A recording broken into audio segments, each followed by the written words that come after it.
اہل علاقہ نے ارباب اختیار سے اپیل کی کہ کراچی جیسے بڑے شہر میں سرگزیدگی کے واقعات پر قابو پانے کے لیے ہنگامی بنیادوں پر اقدامات کیے جائیں۔ دیگر شہری بدستور ان کتوں کے کاٹنے کا نشانہ بنتے رہیں گے۔ پاکستان اسٹاک ایکسچینج میں پی آئی اے نجکاری کے جشن کے موقع پر گونگ بیل تقریب کا انعقاد کیا گیا، جس میں وزیر اعظم کے مشیر برائے نجکاری محمد علی مہمان خصوصی تھے۔ اسٹاک ایکسچینج کے چیف ایگزیکٹو فاروق سبزواری نے کہا کہ پی آئی اے کی نجکاری شفافیت کے ساتھ مکمل ہوئی اور پاکستان T+1 پر منتقل ہونے والا 7واں ملک بن گیا۔ مقامی میوچل فنڈز کی خریداری کی وجہ سے مارکیٹنگ میں تیزی دیکھی گئی۔ ایچ بی ایل اور یو بی ایل کی بڑی ٹرانزیکشن کے بعد مارکیٹ کیپٹلائزیشن روپے میں 21,000 ارب کے بلند ترین سطح تک پہنچ گئی۔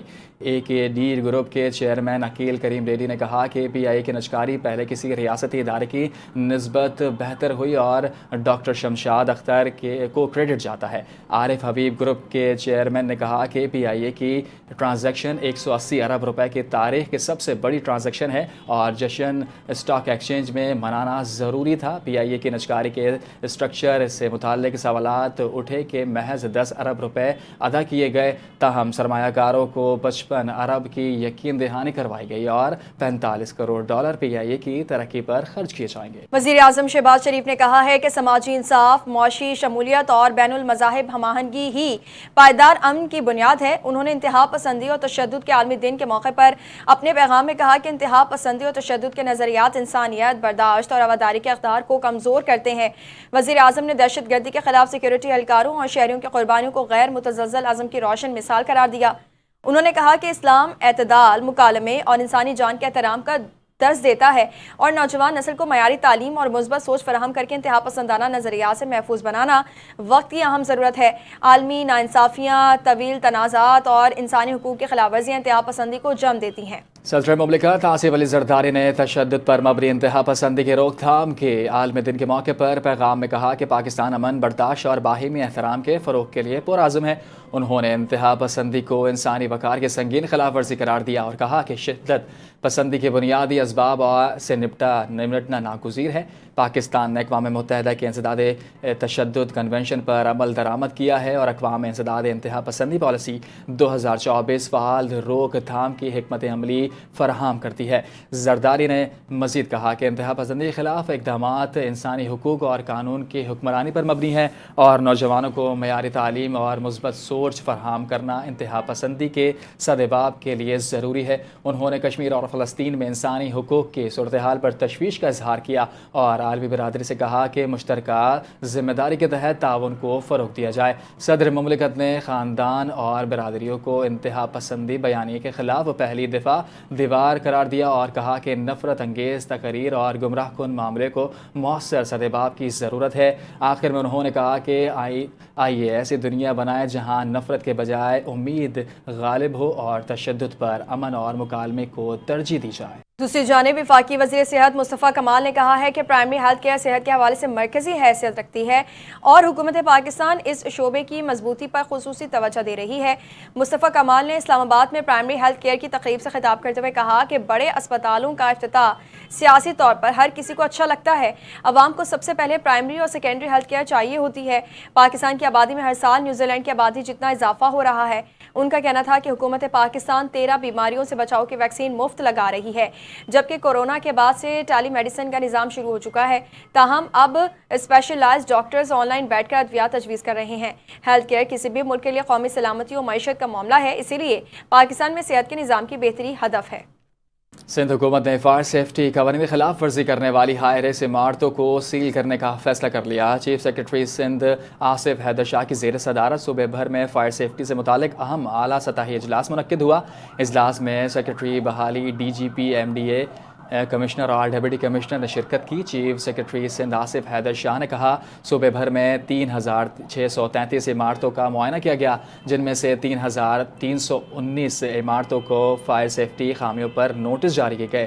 چیف سیکرٹری کے مطابق 800 عمارتوں میں ہائی رسک قرارداد دیا گیا ہے، جبکہ میڈیم اور لوور رسک عمارتوں کو فوری اصلاحاتی اقدامات کی ہدایت کی گئی ہے۔ اجلاس میں ہائی رسک اور غیر تعمیل کرنے والی عمارتوں کے خلاف سنگین سمیت سخت قانونی کارروائی کا حکم دیا گیا ہے۔